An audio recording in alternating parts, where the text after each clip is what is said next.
What's going on, guys? This is your channel TFD, back with some breaking news, hot off the press. Looks like Brianna Turner just went off on Twitter, and trust me, this one is making waves. For this, we've got to take it all the way up to Indy. Let's get into it. Let's go. The Indiana Fever are locked in for now. With free agency wrapping up and signings mostly finalized, they've got a packed roster heading into the season. Now, does that mean trades are off the table? Absolutely not.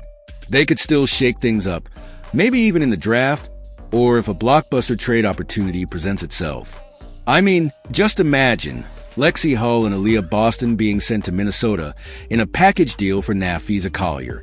Now, before anyone freaks out, I did not hear that as an actual rumor, but wouldn't that be a wild trade? Two Fever fan favorites gone, but Collier coming to Indy? That's a tough one. Fever fans, let me know in the comments. Would you take that deal? But let's focus on what's real. The Fever just made another signing, bringing their roster count to 12.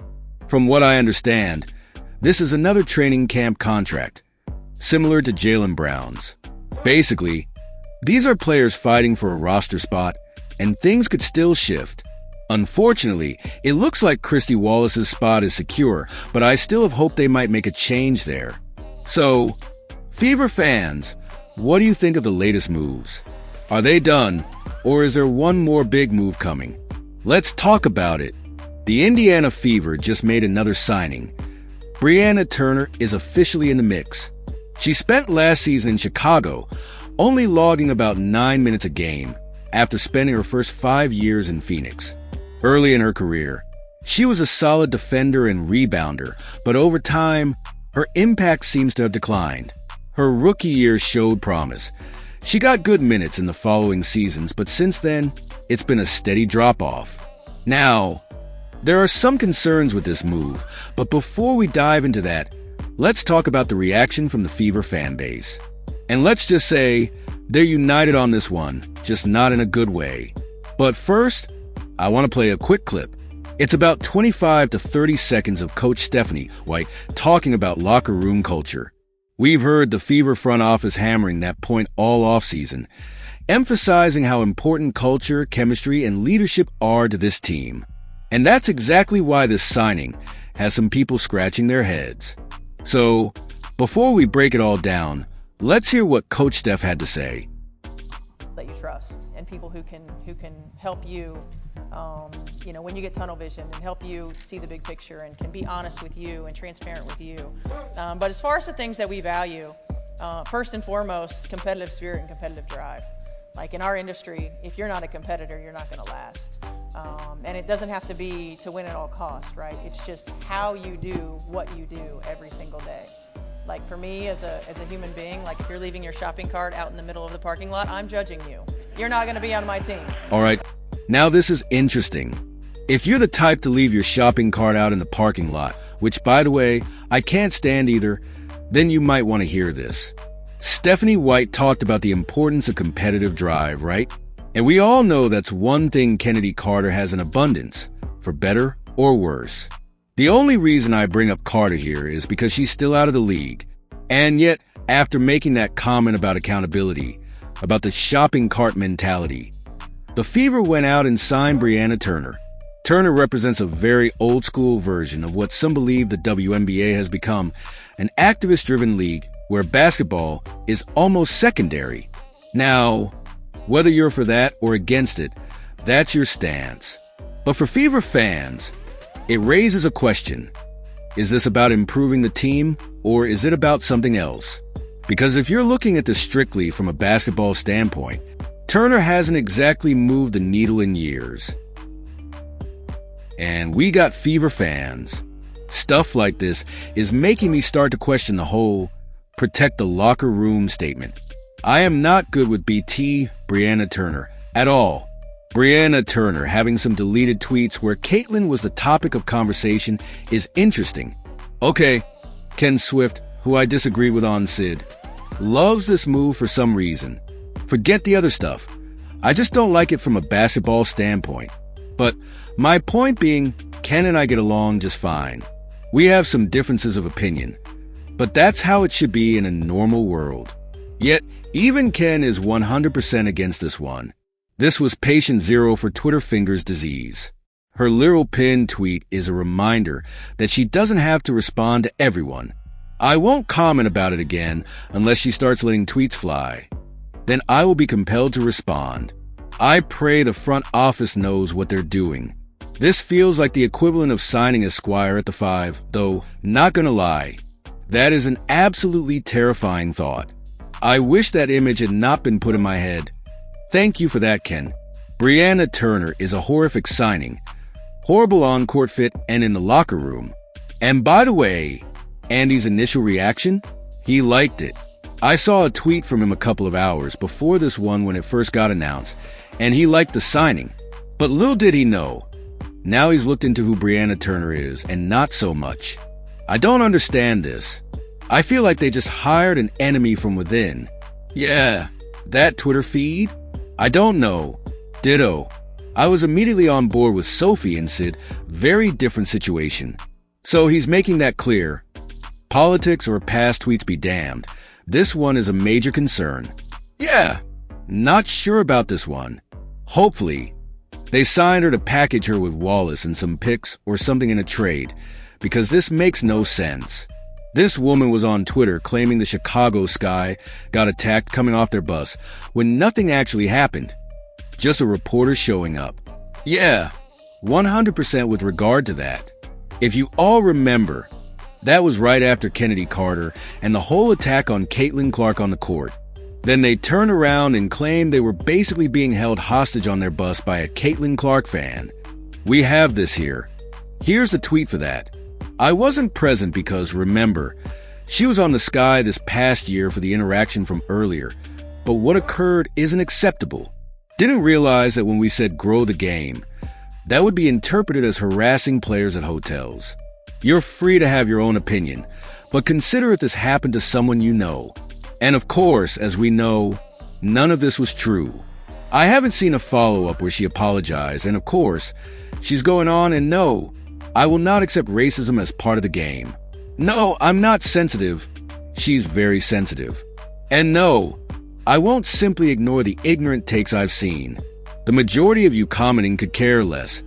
It's actually couldn't care less about the success of the WNBA and are only concerned with division. That's called projection, Brianna. So we have this, right? Here's the follow-up on that. Ms. Carter, have you gotten a chance to reach out to Caitlin? Hey, man, come on with that. Relax. Have you gotten a chance to reach out to Caitlin? Trinity, have you gotten a chance?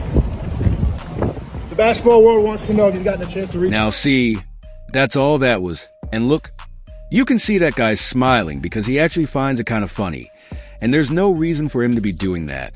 This person is keeping a respectful distance. He's not shouting. He called her Miss Carter. He's being very respectful. This is what any type of journalist or media person would do. This is absolutely normal. It happens all the time to everyone in professional sports. But apparently, when it's the WNBA, we had a lot of players like Angel Reese, Isabel Harrison, and others speaking out on Twitter saying this is the worst thing ever. Then it turns out, even the president or the vice president or general manager of the Chicago Sky came out and said, no, none of that stuff happened. So, it's kind of wild to see. And then we had one other situation, which I think is this one here that we can take a look at, just to give you an idea. She's calling out the racism, the phobias, and all that. This is exactly what I always talk about, the list of isms and phobias. Here she is giving you the full rundown, calling it out like it's some kind of badge of honor. Now, she's talking about Caitlin Clark here. If you all remember, one of the big things that the media and the league wanted to do was get Caitlin Clark to basically denounce her own fans. To use a couple of trolls to twist words and get Caitlin Clark to throw her entire fan base under the bus and separate the two, because they don't want Caitlin Clark to have the fan support she has. And Brianna Turner? She's 100% on board with doing that. But honestly, it certainly isn't worth a gold star or praise. It's the bare minimum. Actually, no. She doesn't even have to do it at all. Ignoring hate speech? That's the real issue. Because when you ignore it, you're allowing it to thrive and creating a space where people feel free to continue that behavior. Respectfully. This guy responded respectfully. I think the opposite is true. Empowering internet trolls by giving them your focus just adds fuel to the fire. You're never going to change what they're doing. Good Lord. Spend some time around the Twitter trolls of any NFL team. To which she responds, sounds like you're part of the problem. Newsflash, Brianna.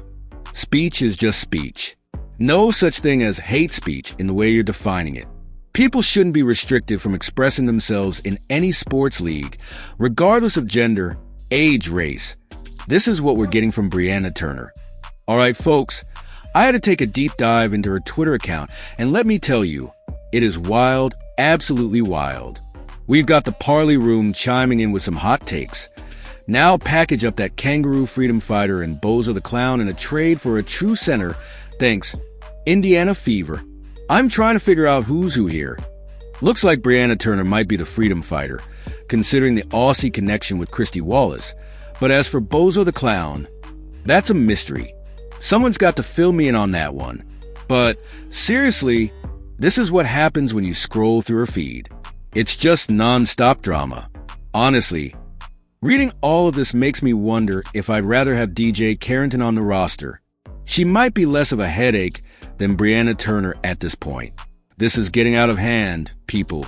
There's definitely been some chatter between the front office and the coaching staff about Turner, and you can tell it's not sitting well with fans. So, this situation is going to be huge. I've got a feeling it's going to blow up in the coming days.